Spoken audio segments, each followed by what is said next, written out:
All right, we are live. I'm going to wait a few seconds to make sure YouTube and StreamYard are yapping at each other. It usually takes a few seconds for it to kind of sync up. And we'll see. All right. Here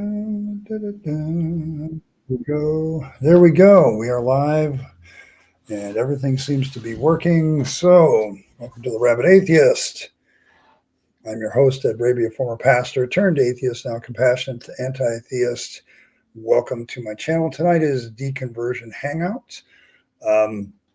This stream is specifically designed for people who are deconverting. If you need some support, moral support, emotional support, mental, I'm here for you. I'm not a psychologist or anything, but I've been going through deconversion now for almost a decade. And so I have a lot of experiential knowledge of what it's like to go through it. Plus, I've been in therapy most of the time. So I can tell you some of the stuff that has been recommended to me if you're struggling with something. And, you know, I struggled with it too. So there's that. We also have, several people in the chat that have also deconverted. So sometimes they chime in. And so it's just kind of a way to hang out, be together. Also, that means this is kind of a theist-free zone. So we don't mind theists talking, but don't preach, don't quote Bible verses at us, don't do a bunch of other stuff that we don't really appreciate when we're trying to talk our own issues. So strictly monitored. You have to be a subscriber for at least 20 minutes before you can comment in the chat. Also about the chat, there's a goal there. It's my polite way of, or maybe my less intrusive way of asking for money. But, you know, if I get to the goal, I have 4 hats for you to select for me to wear for the rest of the stream. So that's kind of all the business, the open, the open-ended stuff that needs to be done every time. So thanks everybody for sticking around for that. We'll get a roll call really quick, see who's here. Maybe drill some of the comments real quick. Fred was here earlier. Let's see, Blossom. Yeah, I know Blossom, the emotes, every bit of art on this channel is a work in progress right now. I should put an under construction sign on the front. Okay, I really should. I'm remodeling to better serve my customers, so to speak. So, and I'm going through remodeling all that stuff. So all that stuff's constantly in flux. I mean, I've actually changed the emojis like at least 20 times. So just work on it. But yeah, I always put a full scale version on it. So, and then Paul is here. Open-minded is here. Cranky Elder God is here. Asho is here. Welcome, Asho. It's not that they can't be here. It's just I want people to be able to discuss their deconversion issues freely without somebody chiming in to that. So like we are Deconversion Hangout I created because I wanted a place where I could talk deconversion without theists popping in their head or doing what Asho is jokingly doing. I hope so. Repent, you heathens, come to fangs kind of thing. I wanted a place on the internet where I could sit back, talk about deconversion without somebody poking their head in the door all the time and screaming, so to speak. Okay. And that's kind of the way it is, but it's like, it's one of those things where this is the only stream that's like that. Saturday, I still put a 5-minute subscriber thing just to get rid of the drive-bys, theists, because I just find them annoying. So, but yes. And then there's Wolf. He gave the yeah, yeah. There you go. See? This is what we're talking about. To warn on Peter. No, I don't deny fangs at all. I feel like me and Fangs have a very close, intimate relationship. Oh. And I bet you Earl feels the same way. So I actually have one new piece of Earl art that she gave me in celebration of her being a member for a year. But I want to make sure she's here before I reveal that. Otherwise, if she doesn't come tonight, I'll save it for Saturday. But I have it queued up if she shows up. It's a really good one to kind of celebrate all the people that kind of come around here all the time. Yeah, I mean, you can deny Fangs and he doesn't really care. We in our book we talked about atheist. There's two atheist deities in our canon. One is Fangs, and the other one is Atheismo, who's a more older atheist god. So, but yeah, it's one of the things we remark about Fangs is the less people believe in any god, the stronger he grows. So there's a lot of things. There's a lot of things that gives Fangs his powers from, but none of them have anything to do with worship. So yeah, they can be. They're just. We've had a problem with fundamentalists and pre-suppers and just trying to make everybody miserable. Hey, you know what, Aso, you take care of mom. Okay. I worry about both of you, by the way. It's funny how I am with my friends. Like, I'm always got a little bit of anxiety for everybody who I call my friends. Are they okay? Are they all right? So there's that. Okay. Well, thank you, Filbert. Appreciate it. And welcome. So, two atheists walk into a bar. You don't believe them? Okay, but yeah, so Fangs being the god of good consensual sex, like when the oh my god, so to speak, are genuine in the bedroom, he draws power from that, fertility power. So I've basically been an atheist my whole life. However, I was rather lucky that happened. The way I remember is my cousin had a baby, the preacher said, and I'm assuming the rest of the comment's going to come here. I'll wait for it. Has any group of people tried to steal a god religion, not counting Rome, I think? Well,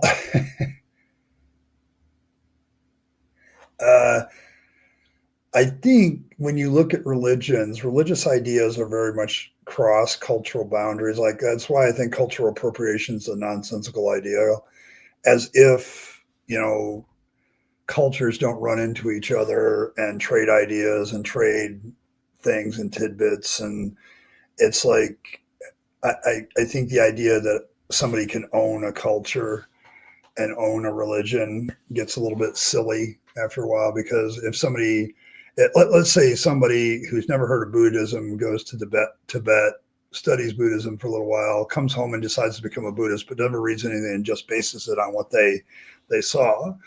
I mean, is that stealing a religion? I don't know.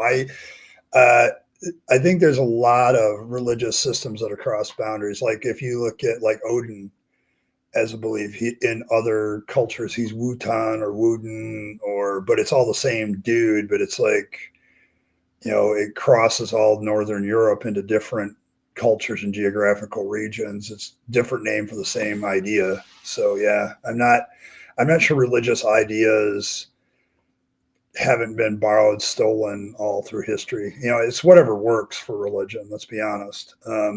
You see that in the apologists all the time. It's like they're very much pragmatic about whatever works. So the baby was somehow demonic. And then I told my parents I didn't want to go anymore. Years later, my mom claims she doesn't remember this. Anyway, as a former Pentecostal, demon possession and casting out demons was kind of a regular thing. I never really actually saw an actual demon, just people accuse,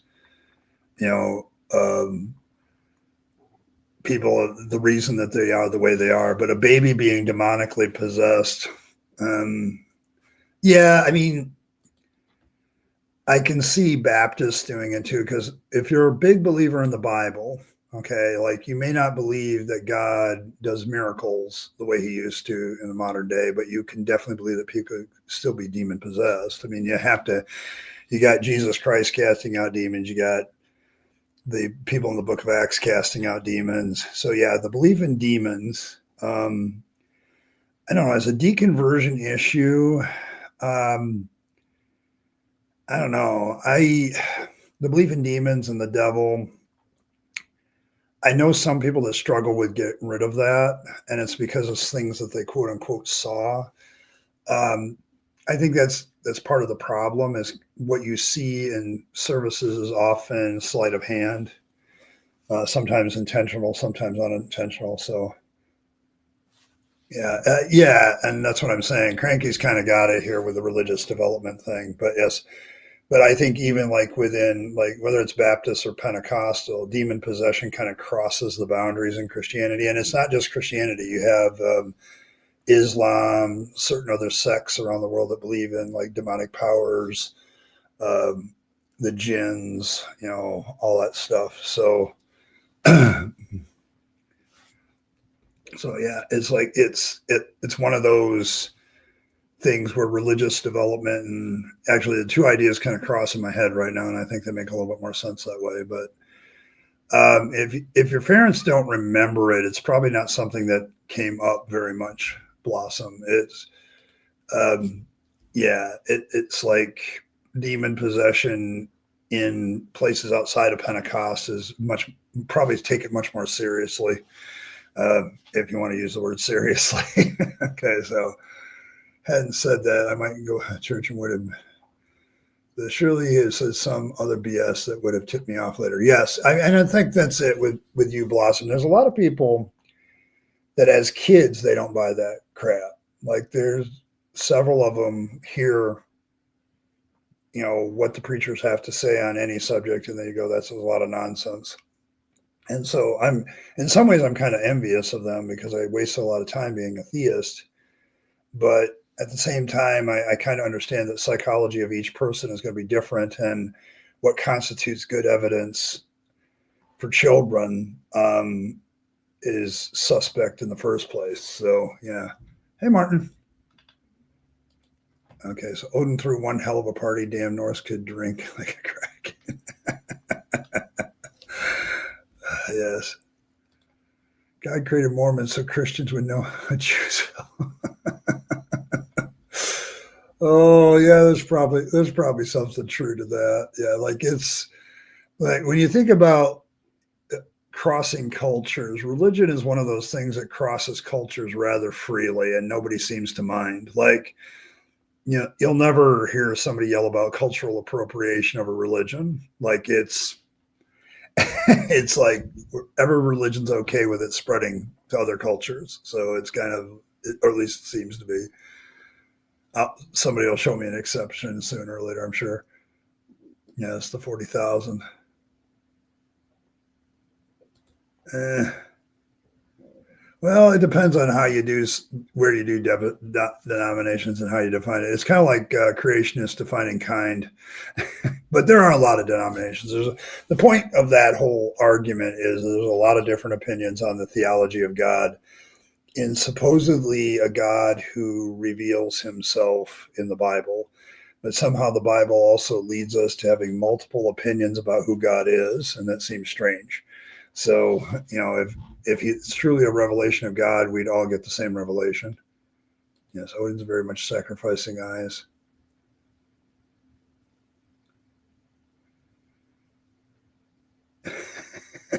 Yes, Kyle, this is very absurdly funny. I will agree with you. Like I've gotten a few theists mad, and I met it genuinely. I'm like, this shit really feeds into your ego, doesn't it? Like, you're so important that God has a personal relationship with you.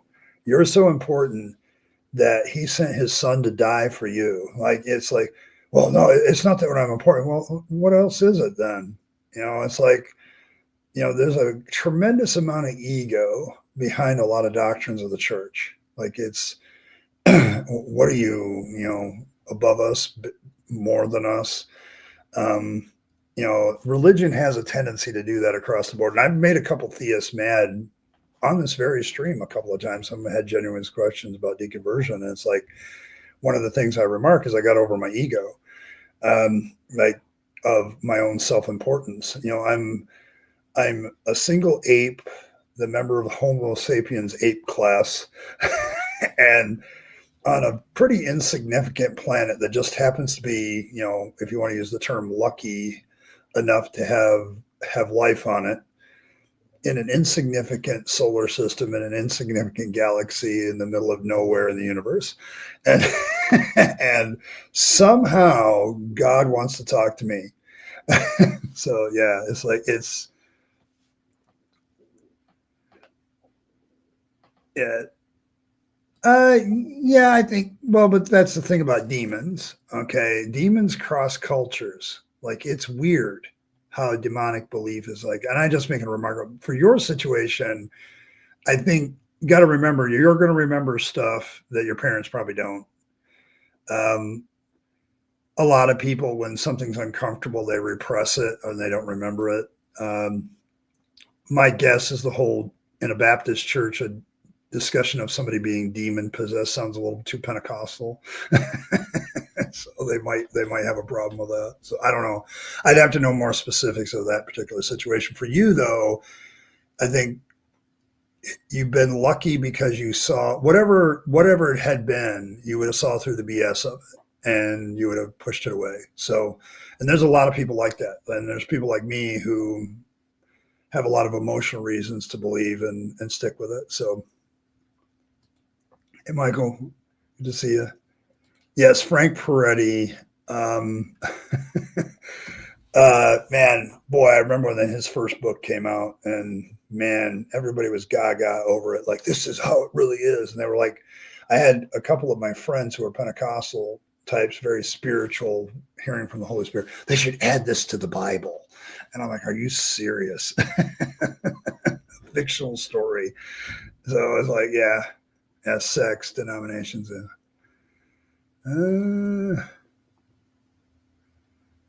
To a singer, yeah. CW more kind of once for each country. Yeah, I mean, if you do it by country, it's see that number is controversial. I will grant you that. I think the problem with numbers is we gravitate towards having a stat, and so, and I get it, but you got to figure out where the stat came from. Yeah, there's thousands, tens of thousands, probably. I don't know. It depends on sex, denominations. Michael brings up the fact that it's got to be, it could be very generally.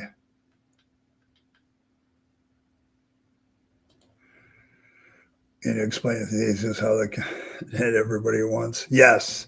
Like, I agree with you there, Blossom. Like, how come they haven't used some of these scientific theories to justify how God works? But yes, it's like you're so important that God wants to talk to you. Okay, that's how important you are. And that's a pretty big leap from, most of our origin stories. So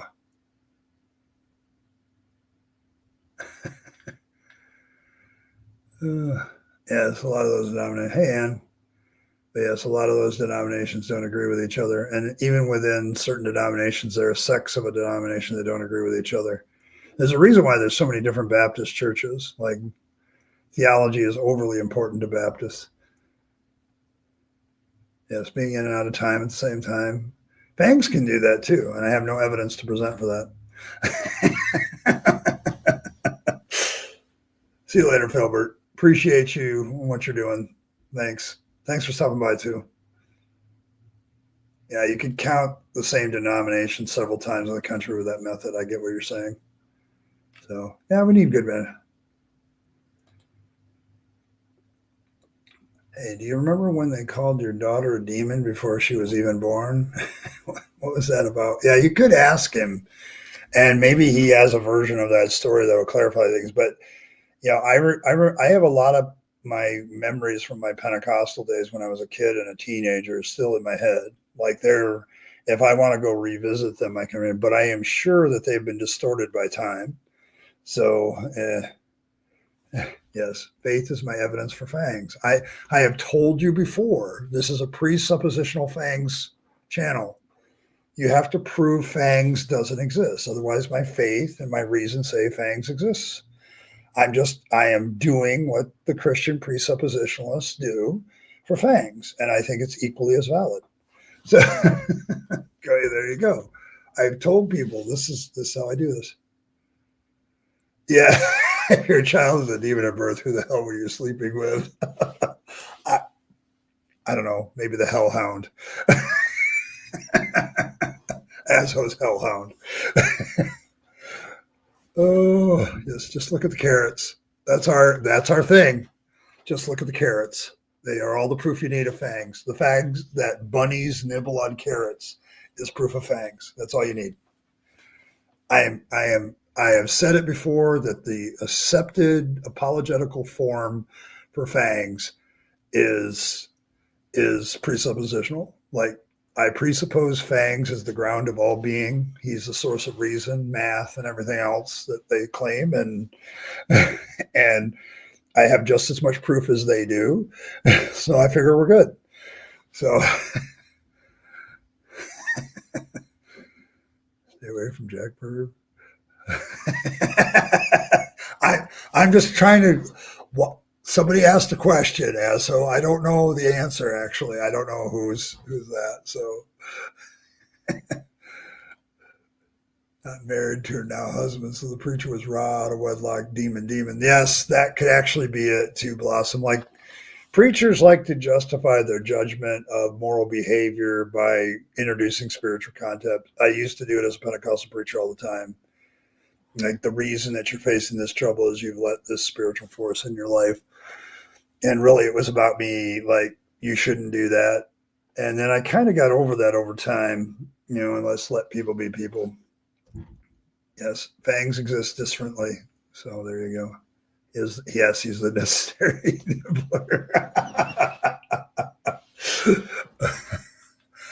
I don't deny this, by the way. So I am probably I said it after I announced that me and Earl had finished the first chapter, and you need to understand that both the writers of this book have perverted minds. You just need to know that. Because the double entendre, the sexual innuendos were legion in this first chapter. So I'm not going to go into details because I want to save it for when it's published. But holy cow. Um, I like, man, I'm kind of overtopping this one. And then Earl comes along, adds her additions. I'm like, oh, okay. I guess I'm not over the top.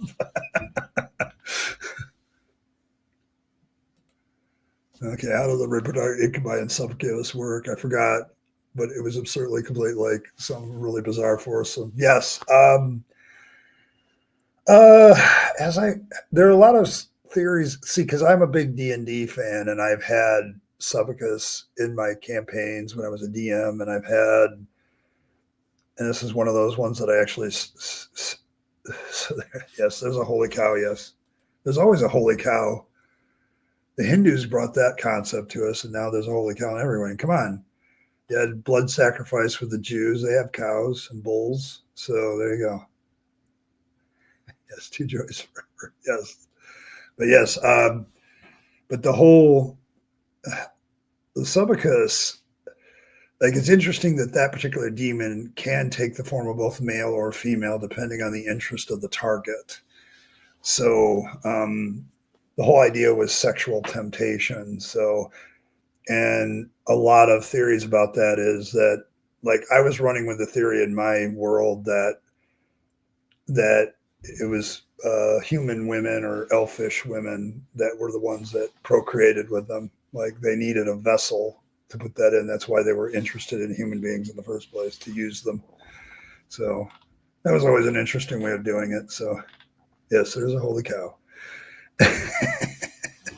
There is definitely a holy cow. So yes. I'm sure we'll have something, like, you can't have a fertility cult without a bull. So yes, that's another one. I've actually corrected a Christian on that. You do realize that karma is a Hindu concept. It doesn't have anything to do with with anything. What about a succubus? Okay, there you go. Okay. Yeah. Yes. Yes. But yes, I ran a campaign where I had, you know, this is a long time ago. Holy shit. This is like 30 years ago when I was much, much younger. So I should do a live stream about the satanic panic. That's actually a pretty good idea. How about Saturday? I'll find a video about the satanic panic and I can talk about it. I think it's an interesting study on what can go horribly wrong with society when people believe religious people too much. It's like there was. I think virgins were sacrificed to the abyss for power, and then their souls were. Yes, I. That's another origin story. Like the beauty of the succubi is you can do anything you want with them as long as they're seductive. And then they're trying to lead you into sexual sin. But I don't really believe in sin anymore, so it's like, yeah, sounds like a good time.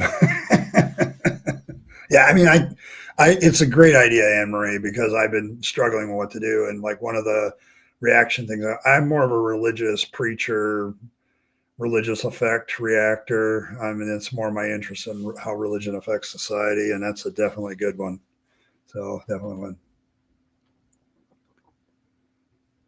It's still a thing. The original Advanced Dungeons and Dragons, yes, I had all the books. So, but yes, late '80s. I was thinking about all my role playing days back in the day, and I'm like, my God, that's a long time ago, Ed. I mean, I still have. I think I still have. Yeah, I've got fifth edition on my shelf, so some of it, not all of it. But Helter Skelter, yeah, yeah. There's some sort of version of Satanic Panic that hits, but I think the Satanic Panic got noted because it was so large and it affected so many people. It dominated the airways, like the local news, the national news, all of them talked about it. Like Satan is getting into your stuff. So we'll see what happens.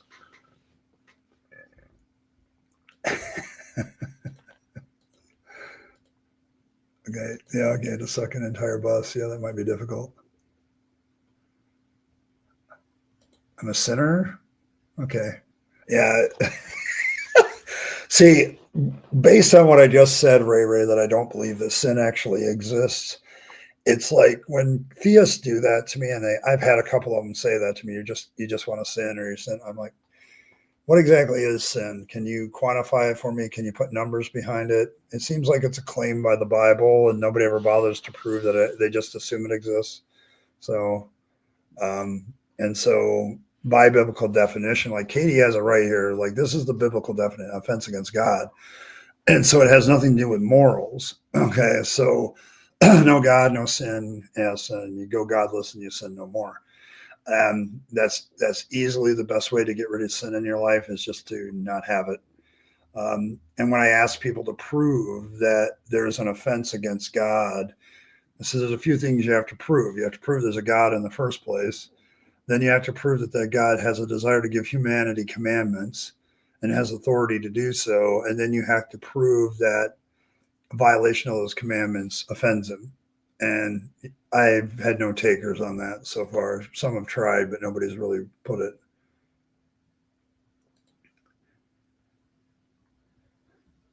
Yeah, that's the thing. Like, I may think you might be right, Kyle, because there's this after the Satanic Panic. There's always this, "What's the devil doing?" kind of thing. Okay, and that's never really left. I mean, the war. I mean, the war on Halloween is Legion. It's like my favorite holiday, and it's like but people like have so many like it's the devil's holiday. I'm sorry, pagans get offended by that statement because it's like no, it's not a devil's holiday, it's our God's holiday, and so there's that. So yeah, I mean, and getting back to this for a minute, so like when somebody says you got to stop celebrating Halloween because it's demonic, that's kind of comes out of the Satanic Panic too, and I now laugh at that. It's like I haven't studied the Halloween holiday now pretty much in detail, and it had nothing to do with Satan. So that's something that Christians added onto it later. So it could be, I don't know, it could be. So not forget that the God's morals are for the benefit of the God, not for a benefit. Yes, and I'm trying to show this, like for all the jokes and sexual double entendre in our book, the serious, you need to think about this thread through the entire book that I'm trying to go for is getting people to think about how God may create the commandments for his benefit and his benefit alone. It doesn't really benefit humanity. And a lot of the commandments in the Old Testament are exactly that. Like there's certain things like what benefit is there to sacrificial laws, what to society. I mean, you're literally destroying something. So, hey, Oceanus, a black hole armed fangs would be cool. Okay, there you go. And the permanent satanic panic now. Yes, it could be. I don't know. There's plenty of satanic panic out there where people want to put, all that stuff into that. Like the one thing that was annoying as a Pentecostal is how everything was so hyperly spiritualized. Like we had a guy, he says, sorry, he comes into church, sorry, I'm late. The devils got into all the lights and they were all red. And it's like, no, bro, they're just on timers and you just happen to get unlucky. We got to cast the demons out of this and that. And it's like, there was a time going back to demon possession in this discussion in the Pentecostal Assembly of God Church where everything was a demon. Like it was, if something went wrong, it was a demon or Satan or whatever, and everything had to be prayed about. And it just, everything's spiritual. There's a spiritual side to everything, and it's all whacked out and doesn't have anything to do with anything. So, yes, trick-or-treaters are sinners. They're celebrating the devil. There is a really good case for that, Oceanus. I have actually proposed that with the Old Testament, that the Old Testament is a committee-piled book that was designed to bring political advantage to the people that compiled it. So, yes.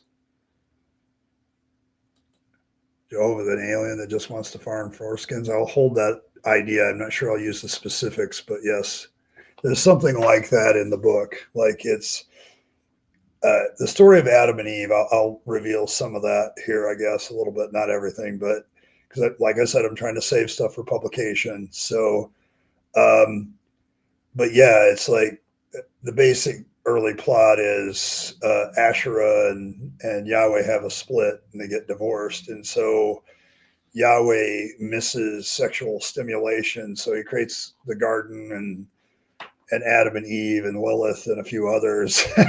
The story got changed. And then borrows a few other human beings that already existed around the garden and, starts basically doing a porn shoot for his own benefit. So, and because he doesn't have any outlet anymore. So, and that's how it gets, and so that's kind of where I'm going with that chapter, that it was really for Yahweh's benefit. All of it's been about Yahweh. Okay. It's all about him. And once you get that idea, then yeah, it gets pretty funny. All the best gods have them. The guy with the biggest pile of foreskins is king of the prom. Yeah, I honestly, I may put that idea in there. My best friend is one of the only theists I know who admits she wants to sin. I wish she didn't believe in the concept, but then she admits to the theists who want to be able to do it. Yes, they do want to sin. Okay. A lot of theists try to deny this. You're right, because the psychology is I don't want to sin, but I can't help myself. Okay. And so the devil made me do it kind of thing. It's like, no, you're just a piece of shit.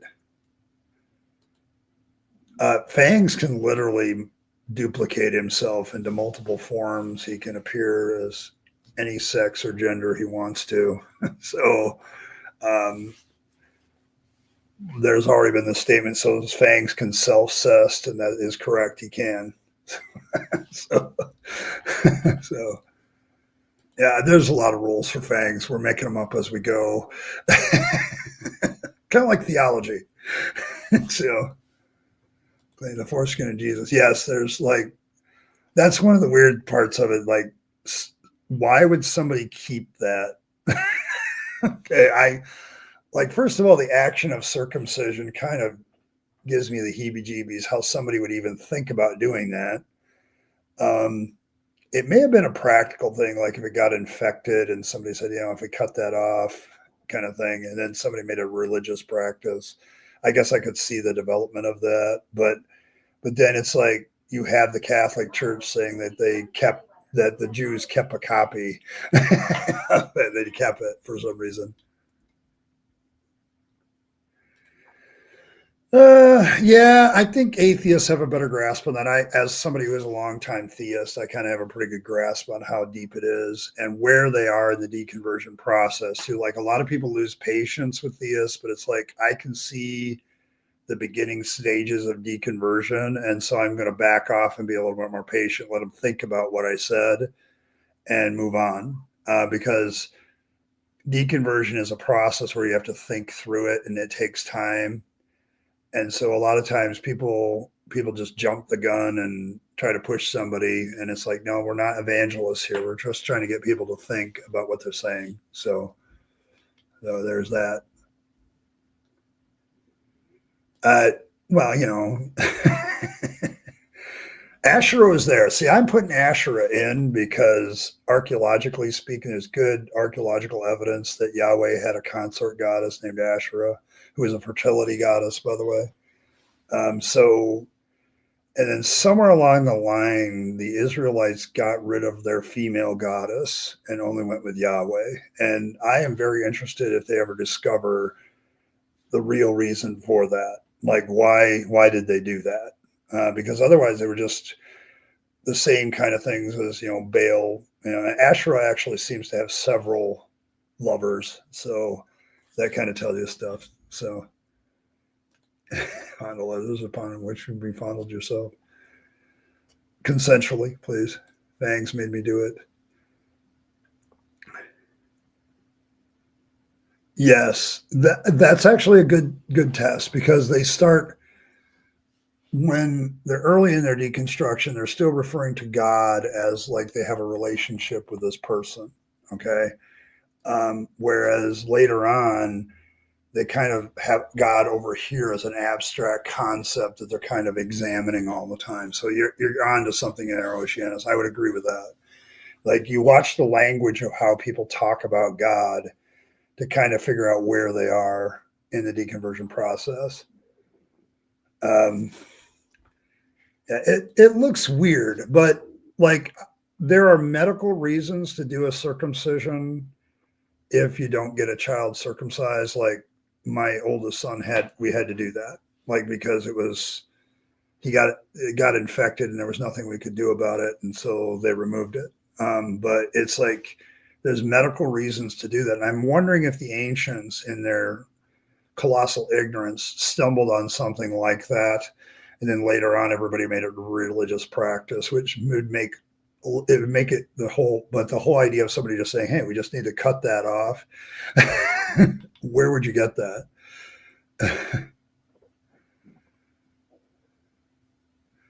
Stick with the proper name, Yahweh. Okay, there you go. Ones of Jesus' prosthetics. Yeah, that's kind of the theme I'm going with too, Cranky. That Asherah just has enough of Yahweh's shit and walks away, but he's the one. This is the reason why the divorce laws only allow men to divorce, because Asherah is the first woman goddess to divorce her husband, and Yahweh doesn't like that, so he makes it illegal. So is and Asherah just gets tired of Yahweh's shit, so she's done with him, and so that. I look at, like, all the commandments in the law are going to be filtered through, like, between men and women, are filtered through this failed relationship. Like, that's why, Yahweh gives his men the right to, take any woman they want. They can't divorce them.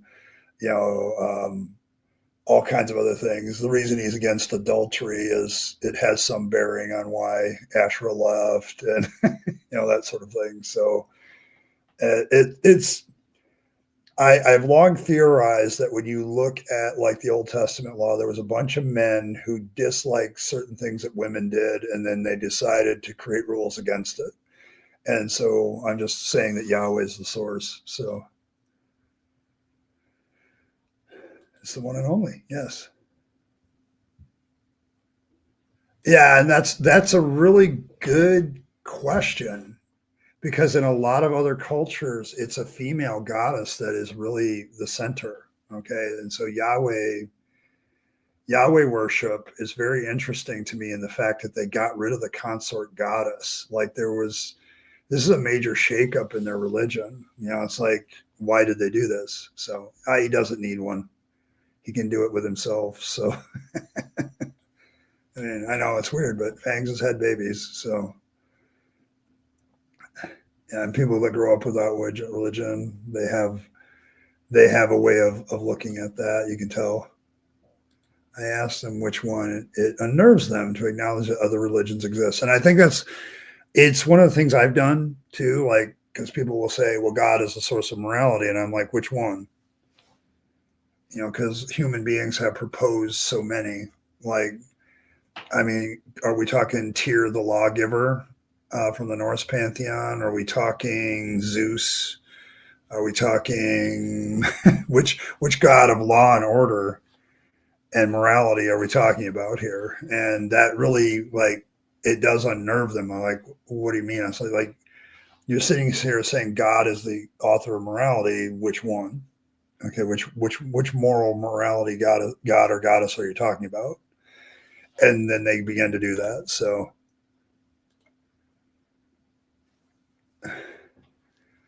drinking, yes. Oh no, the horror. Yes.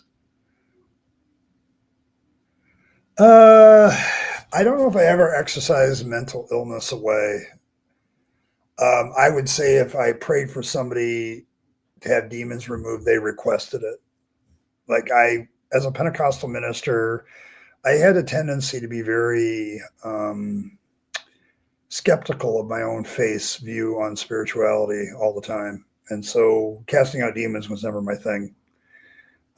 If somebody said, I really think this demon's harassing me, can you pray that it'll go away? I'd probably do that prayer, kind of thing. But yeah, I don't know. I have no idea, Katie. Remember, the story says that he couldn't find a helper suitable for him. So what is Yahweh doing there? Like, when we talked about bestiality, okay, it apparently Yahweh didn't like bestiality porn, so he moved on to something else. Like, he had to find something else that was more suitable. I don't know. Okay, because there's so many ways. I'm there's a way I want to do this, and I'll see if it works. And then I'm sure Earl will go over it and go, yeah, let's change that. And so I don't know. I don't know. I mean, because Yahweh was into bestiality for a while, and then he just didn't like it anymore. So he created woman so he could have a different type of porn. I think that's probably what it is. So there's that. Thanks, Martin. Appreciate you. 666 is always welcome here. So.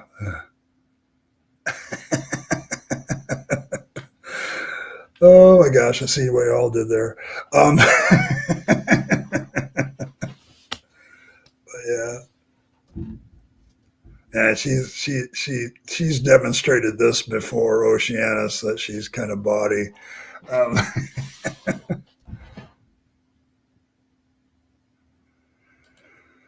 is the goats because of their competition to mate with them. Okay, there you go.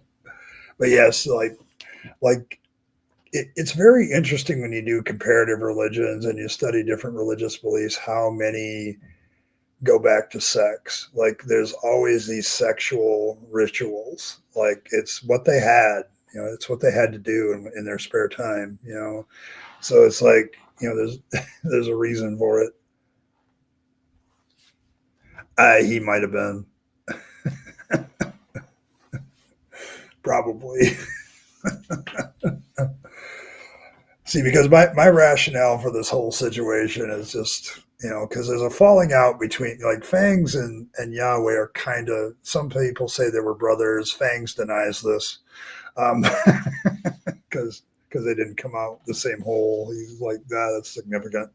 Um, so, but yeah, it's just, he's like, um, but, um, but the whole thing behind it to me is really funny, because it's like, what if God is just like trying out different things to see whether he likes them or not?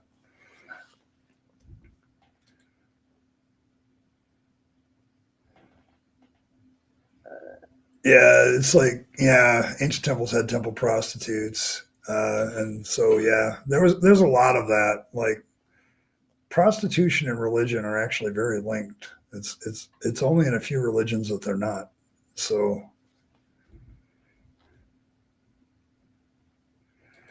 I mean, this is why there was no helper suitable for him. It just wasn't right. Yahweh didn't like bestiality. After a while, he got bored with it. So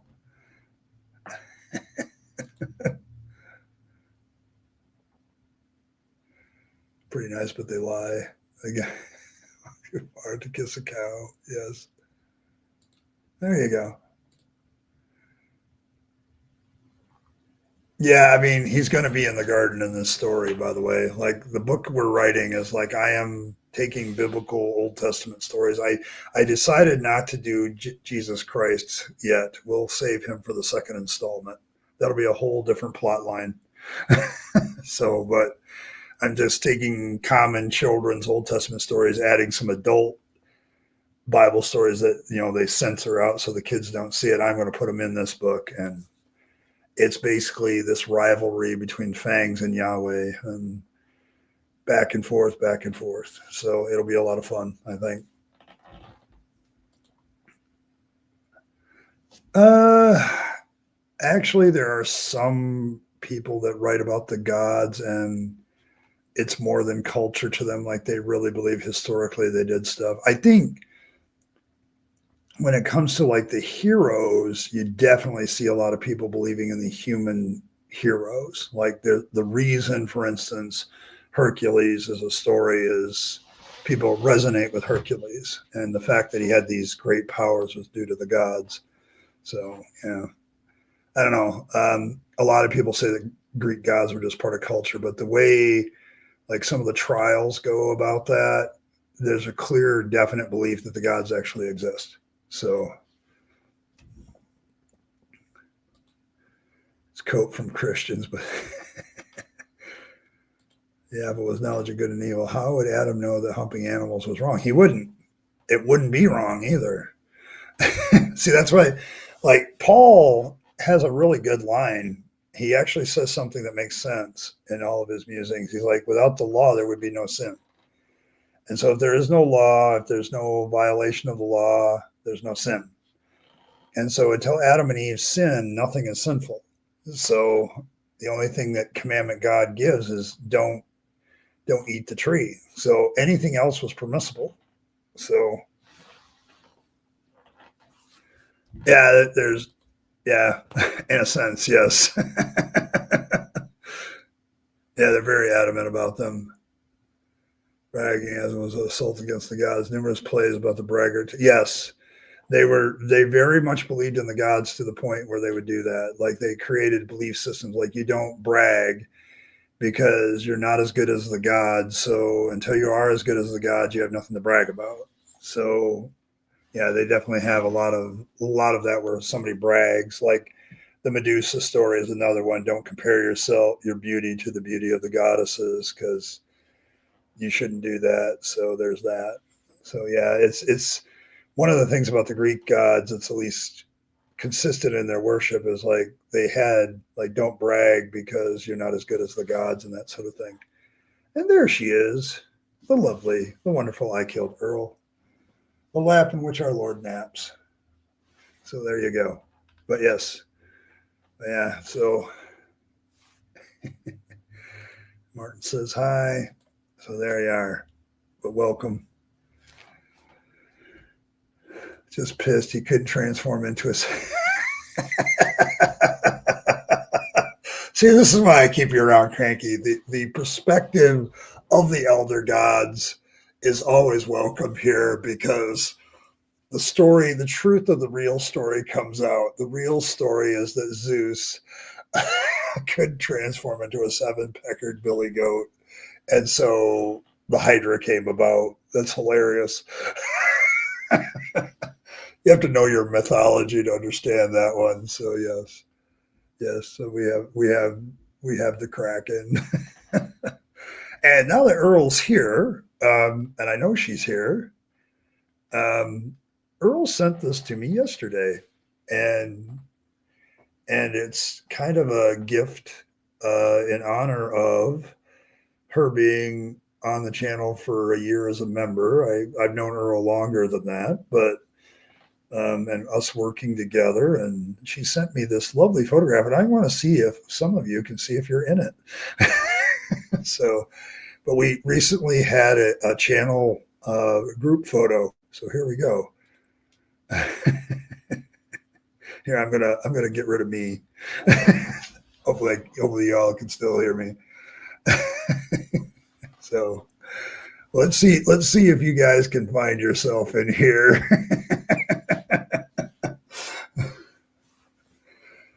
But yeah, but this is the recent group photo of the channel. Oh, there you go.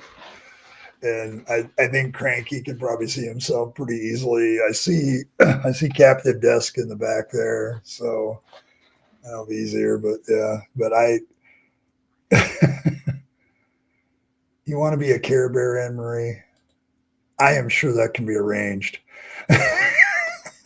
Like you like the two Care Bears on the side. One of them is Asho, and the other one is actually Earl. So the one with the peach is Earl. So, but yeah, and then we have the Hellhound and several others all the way through this. But I think Fangs is like awesome in this one too with his rainbow colored glasses. So there you that. Thanks, Cranky. Appreciate the 666. You guys love that one, that donation. So that's two. But yeah, Anne Marie wants to be a Care Bear, Earl. I don't know what you can do with that. Lovely lady. But we brought the Mormonians. Otherwise we didn't want them to be sad, but they kept crying. So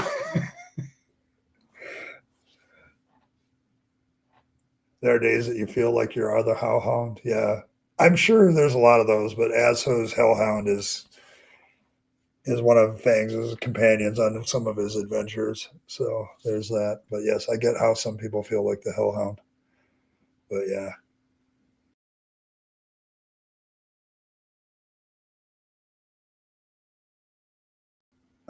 There we go. Put me back in. I'll slide this up over here. But yeah, this was great. Yeah, Earl just asked what you want on the belly. She can do it. Anne-Marie, you will know it's you by what's on the belly. You don't see Ray Ray? There's plenty of rays in this. Maybe it's the ray coming down from the UFO in the background, ready to pick up Bigfoot. So we made sure Captive Desk got in here, Dave. So his double reference. But yeah, it's like pick it, but it's a group photo. Got to make the group photos. Yeah, I mean, there is so much stuff in this photograph. But yeah, I loved it as soon as I saw it. It was great. Yeah, Anne-Marie, just tell her what you want on the belly. There you go. And she's done several Care Bears now, I think, more than those. There we go. 4-leaf clover. Done. Anne-Marie's a regular here, so yeah, she should be in there too. We're trying to get a group for it photo, so there we go. This is obviously a work in progress. So if you don't see yourself, we will find a way. It'll be one of our most cluttered photographs ever. I don't know if it'll rival psychedelic fangs, but yes, definitely, definitely. So there you go. But yeah. So this is the latest from Earl, and I appreciate it. So, but yeah, it's a lot of fun. This channel has always been a lot of fun. It's like it's the Isle of Misfit Toys. There's a lot of weirdos here, but you're my kind of weirdos. So I'm with it. Thanks, Kevin. Appreciate it. So, but yeah, it's just I find it. See, when that came up 2 days ago, that Earl had been a member of the stream for a year. I'm like, really? Has it been that long? So, has it really been that long? And yeah, it has. It's like I was trying to think because that was yes August. Yeah, I think that's about right. And then we did a few months later. We did the legendary Earl's birthday stream where the whale on the back of the toilet was born. So, um, and the more I thought about it, because I had done a stream on the Kentucky Atheist with Earl about autism in April. I think that's when I first met. So first started working together. So at least once, and then it snowballed since. So yeah, Care Bears on her brain. I can't help but imagine a communist bear with a Russian accent who says sharing is caring in the most menacing voice possible. Sharing is caring. I don't know how to do that. I would have to figure that out. But yes. But let's see. There's oh my gosh, there's just so many pixies in here. There's so many on the rock around the toilet. There's several of them too. Like there's a whole bunch of people we've worked with over the last year and beyond. So yeah, it's just kind of a celebration moment of how relationships have been born and still exist here on the channel. So thanks. It was very, very good. Very, very good. I enjoyed this one a lot. So, but yeah, good one. Definitely a good one, Earl. I kind of appreciated this one because it's kind of like a time capsule thing. Like it's here we are, and I can look back at this picture a year from now and oh yeah. So, well, we do have a cranky elder god in attendance, Oceanus. So if you need any information from the elder gods, like cranky is like the most forthcoming of the elder gods that I know personally. So like he talks far more than most of them. Like so if you want information about the true origins of most deities, Cranky was there. So he was there. So but yeah, Cranky has I consider him almost like a thought crime partner because he'll put ideas in my head and they end up being in part of my fiction eventually. So you're curious about the toilet whale? I can tell you where the whale came from. The whale, like we said, Earl did her birthday stream, and we had a guy in there that wanted to talk about voting rights for whales. So that was JL. So, and we kind of picked on him a little bit. We had a great time. That was like the funniest stream I've ever been a part of.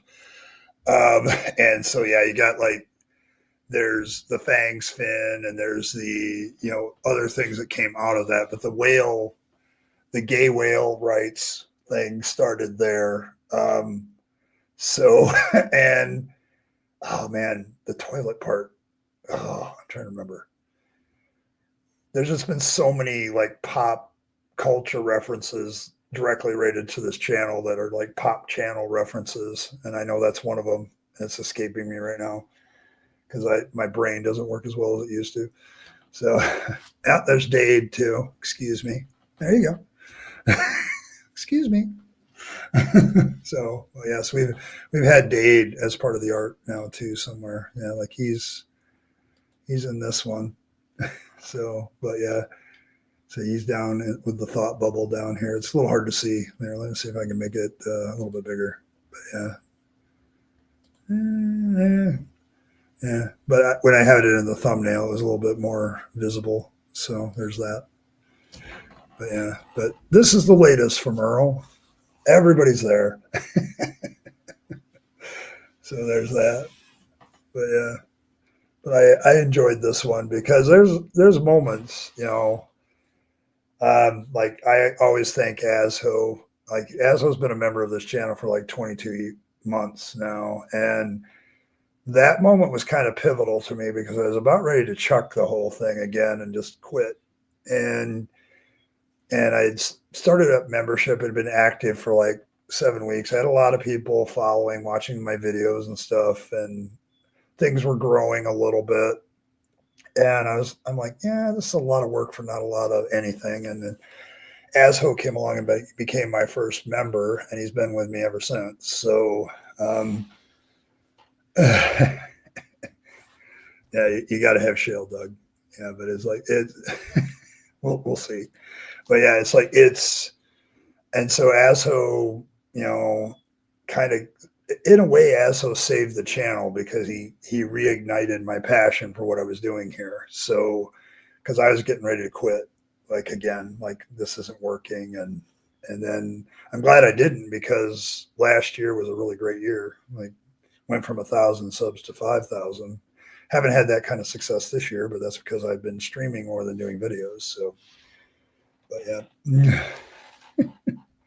Yeah, it's like it's a good capsule of all the things that have happened, all the people that have been involved in this chat and the channel, and I appreciate all of you being here. So, oh, you're a Pastafarian in 1995. Okay, yeah, I don't know. I mean, we have Cranky, so too many gods. We have Cranky and Fangs and Fangsology and the Church of Fangs, and we have a prophet of Fangs in me, and the artistic prophetess Earl, and Fangs himself doing his mischief, and so it's kind of a lot of fun, and I've absolutely enjoyed this last year. It's just been fun. So had my moments. The summer was kind of rough because I got overheated a lot, and my hypersensitivity to light has caused me to put more curtains over my window because it's just gotten really bad this year. So because I get headaches from that. So yeah, great work, Earl. Great work. I really, as soon as I saw it, I'm like, oh, you got a new logo? Okay, hold on. See if I can. Oh yeah. Oh, that's good. Here, let me. I got to show y'all now. Yeah. Let me just get it into my file of easily accessible images. I don't know if I have to remove one yet. Nope, I do not. But this is Earl's new logo for her blog, I'm assuming. So there you go.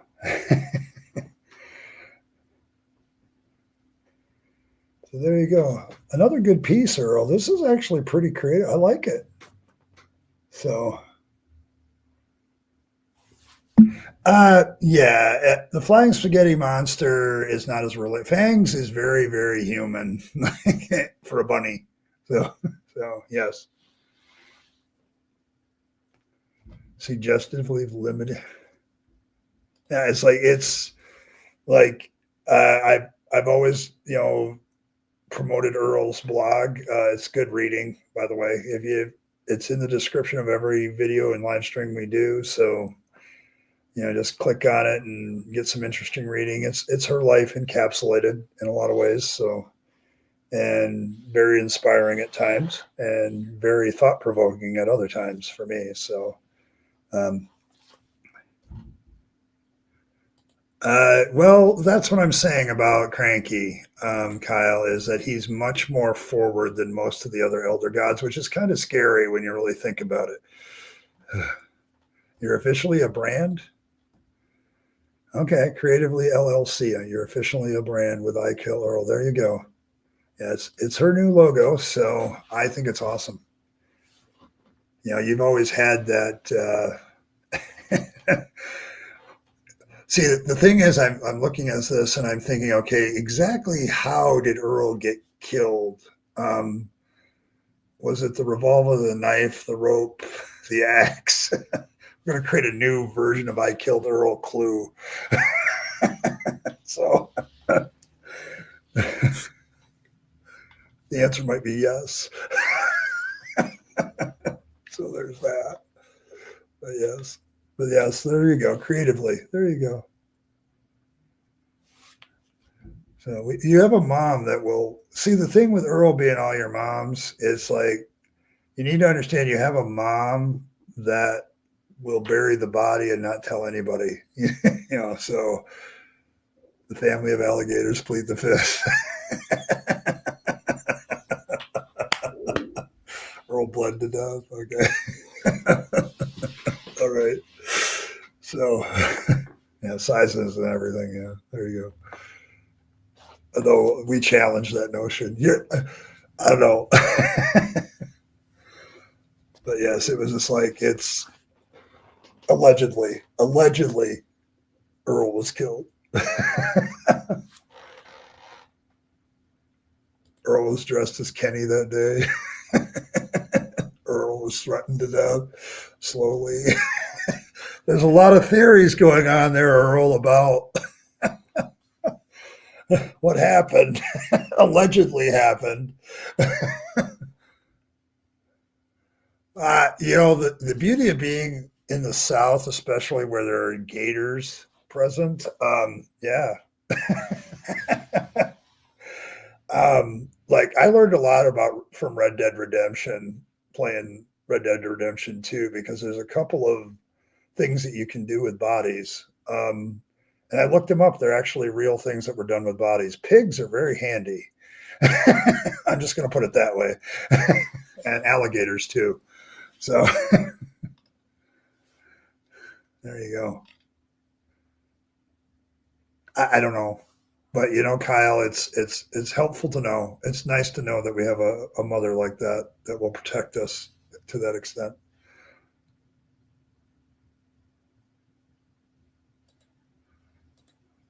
I've never saw that game and drove my way out.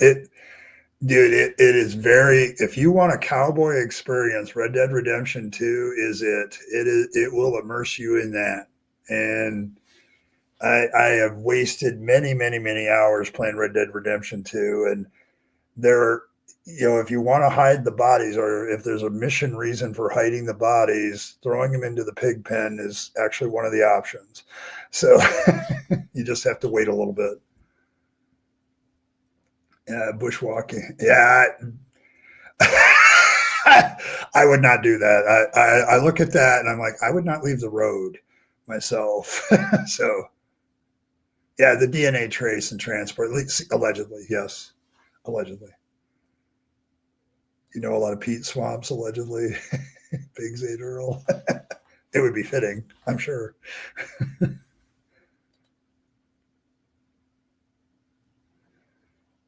Yeah, I know. I get it, but man, it's just like the story is really good. It's really good. Like Arthur Morgan is probably in my top 5 of fictional characters ever created. Like he is very complex, and so it's like, yeah, I enjoy that game for that. Yeah, they wore bowlers. They actually have that in the game. So if you want to be authentic, there are bowler hats in the game. Like that, you can wear anything you want, pretty much. They have tons of different fashions in it. So yeah, swampy camp lady. Yes, pigs. Yes, there you go. I don't know what that is, but yeah, if you want to wear a bowler hat and all that stuff, you can do it. So Contractor grade garbage bags are a must. Allegedly. You got to add the word allegedly.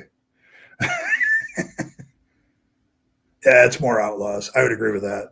It's not about, but you can do some cowboy stuff in it. Like you can rope, you can ride, you can shoot. I still like I I had to stop playing it. And I was spending too much time on it.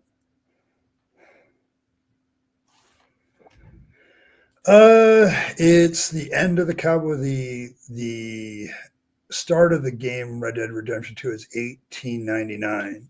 So it's like the end of the outlaw period historically. And basically, the Vanderlyn gang is one of the last outlaw gangs. So allegedly.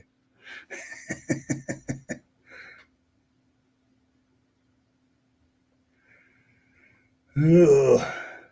Allegedly. Yeah, there's no such thing as too much time in Red Dead. Okay, fair enough. I get it. I'm spending a lot of time in Cyberpunk 2077 right now, so that's another good world and scarily close to our own. So very, very well done as well. Took a while. They didn't start out too well, but I've noticed a lot of games have redeemed themselves over time. So one can only hope for some of the other ones I like. Yeah.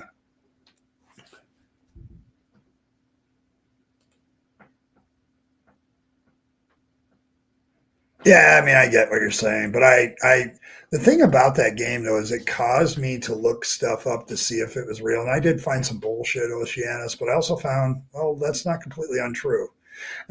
So it was that. I mean, they did their homework in some areas, that's for sure. But yeah, it's like I enjoyed the game as a game, so but it did spark, like the sanitary conditions of the old west weren't great, and one of the things the game doesn't have is like how easy it was to get diseases back then in that environment, like especially like saloons. Like, they don't bring that into the game at all. Like there's diseases and people get sick and stuff, but not to the extent in the old west that they did.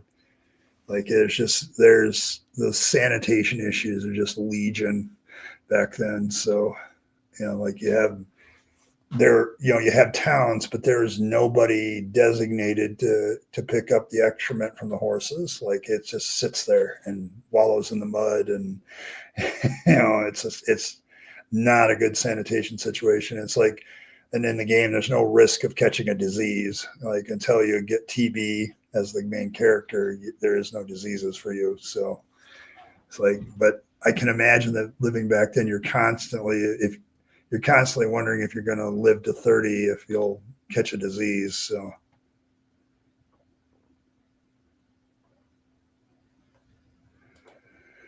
or the husband put the wife's body through a wood chipper that he rented. They found him not. Just, uh, geez, it was nothing like with the picture. Yeah, I'm fairly certain that's true. Yeah. Yeah, it makes you legitimately afraid of tuberculosis is a bastard. Like it's one of the bastard diseases. Like, when there's real life characters like Doc Holliday that were in the West because of tuberculosis, and it's a bastard disease. Like it's a bad one. Sending them back in time. Yes, I think that would be it. Like there's definitely like Christianity romanticizes the Christian period, the early Christian period, but it's nothing like they think it is. So is it coming back, Cranky? We have more tuberculosis cases again. That kind of sucks because that disease. Like, yeah, Kyle's right because it kind of like after Arthur Morgan gets diagnosed with tuberculosis. Okay, well, what the hell is the actual effect of? I know what the game effect is, but what the actual effect of tuberculosis is? Holy shit! It's like, oh my god, that I don't wish that on anybody. So yeah, it's like it's a long agonizing decline, and yeah, it's a bastard disease. So uh, Oh, they're drug resistant ones that are starting to crop up again. Oh shit! Like we've been able to treat a lot of it with drugs and stuff, but now if there's new strains, well, there's new strains. Don't get me started on RFK Jr. Don't get Earl started on RFK Jr. either, or the logo will become more to pass. I am this guy, this guy. Uh, I mean, we're supposed to know what causes autism next month. He promised, so I'm going to hold him to that promise to see if he actually gives us the real cause of autism. I'm sure it'll be some bullshit stuff, but yeah. It's like the scientific community hasn't. Happy thoughts, Ed. I listen. I am. Don't get me wrong. I try to be nice to everybody, but when people in power do stupid shit, it bothers me more because it affects more than them. So yeah, really, it sets the standards for all disinfectants in the medical field because it's so hard to kill. Ooh, a virus that difficult to kill. Outstanding. Yes, God's design. Fucker, bastard. Oh, God didn't create that. It says God created all things, including the TB virus. What the fuck? A lot of my relatives passed away from TB, something I thought we eradicated. RK, yes, he's an ignoramus. Yeah, it's supposed to be in 2 weeks. Like, they're supposed to know in September. He said back in whenever he did all his faux pas and talked shit about autism back then, in April, it was like, we're going to have a real, but we're going to know a lot more about autism in September. I'm like, the worldwide community has already identified so many genetic markers for autistic people. We know it's genetic. I think we know it's not like it can't be vaccine related because those genetic markers go before vaccines even existed. We have people with them. So it's like, you dumbass. So, yes. Fangs is not a creator god. He doesn't do shit. He doesn't do shit with that. Okay, he doesn't. Okay, he lets other gods create. He just lives in their creation. He's not a creator god. He's a fertility trickster god. He helps them out with the life part, making sure there's plenty of babies. But that's pretty much it. And then he's actually had thoughts about he should back off on that, given current situation. So yeah, we're in arms race with death, and death's winning us. Expecting Linux to live up to promises somewhat is questionable there. Yes, I know, but that's what he said. Okay, now I know politicians and promises are one night stands. Okay, the best way I can put it, it's a one night stand. So there's that. Yeah, it's one stubborn virus. Yeah. Yeah, he's a procreator god, not a creator god. He doesn't do that shit. Okay, he'll let Yahweh, and actually Yahweh takes credit for other creator gods. So yeah. Fangs is not a creator god. He didn't design this shit. He just he doesn't. Sorry, I'm not responsible. Fangs is like the what me worry moment at that point. He's like, sorry, I didn't design this. I just live with it too. I just work here, kind of thing. That's his common excuse is I just work here. So trying to make the best of a bad situation like everybody else. Well, yeah, and that's the great irony of where he has chosen to reside and where he chooses to take his naps is on an antinatalist. It's interesting. I am not going to put RFK Jr. in my logo anywhere, everywhere, anywhere. He recently said some statements about kids walking in the airport. Like, dude, you look like death warmed over yourself. What are you saying? He's like making generalized observations about people's health just by looking at them in the airport. What a great scientific study that was. And the fact that this guy is in charge of the health department, only in the Trump administration could this happen. So it's a safe space. Yes.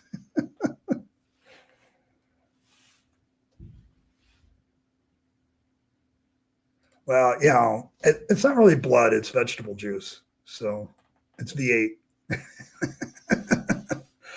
Fangs purifies your vegetables from religious corruption. That's his basic beneficial effect for mankind as an atheist deity.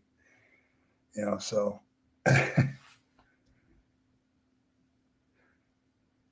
I'll see you later, Martin. I gotta actually leave in about 5 minutes myself. But I wanted to make sure Earl was here for this art that she did, and that's V8. The official drink of Fangsology. Yeah, you could have had a V8, yes. Yes, but Fangs purifies vegetables with those fangs. He's not actually vampiric on blood. Like, it's not his thing. He's not going to kink shame, but it's just not him. He's not a blood-based deity like Yahweh. Yahweh's into blood. He's not. So, so yeah, I mean, he's old himself. Like, I don't know. Some creepy old guy was observing them. Yes. Yes, carrot juice. Go to your juice aisle if you want the official consecrated drinks for Fangs Communion. The official Fangs Communion, as I recall, is any vegetable juice will do. Carrot juice is preferred, although any other vegetable juice would do. You have to, for the physical part, like the bread, you have to use carrots because they're the only vegetable that doesn't get corrupted. And you have to circumcise them by taking off the tip. So just the tip, but make sure you do that part. And then you can have, and yes, alcohol is absolutely welcome in this community. You can add alcohol to any juice you want. You can have, Bloody Mary. It all works. So it's one of the official practices. It just has to be vegetable based. So in honor of Fangs nibbling on our vegetables, so nibbling on our hearts. So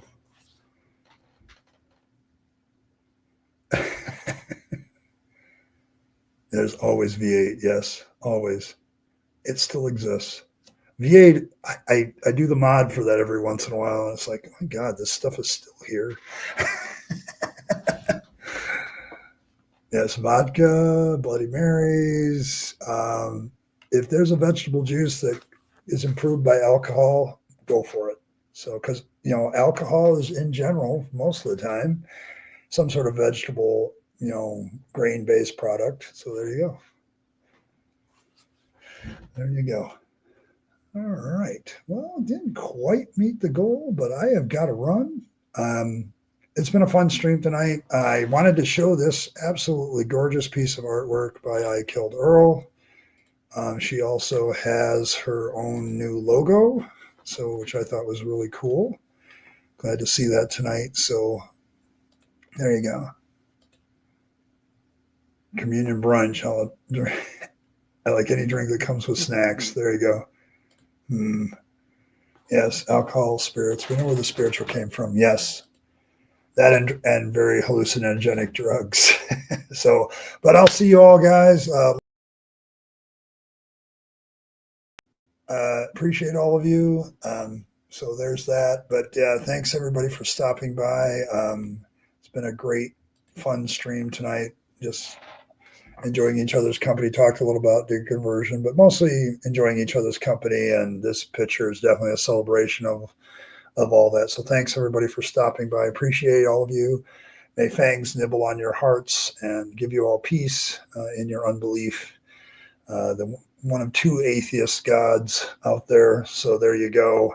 But yes, everybody enjoy your night. Have a great one. I got to work tonight, and this is my Friday, and then I will be back. See you all Saturday. And I think Anne Marie's suggestion will be taken into account. I'm going to try to find a video on the satanic panic of the 80s and 90s, and we can go talk about that on Saturday night. So I'm kind of into religious history and how it affects society, so it's a perfect topic for me. So thank you very much, and thank you, Dave, for coming by. All the rest of you for coming by. Always hit that like button. Do all the things that you do.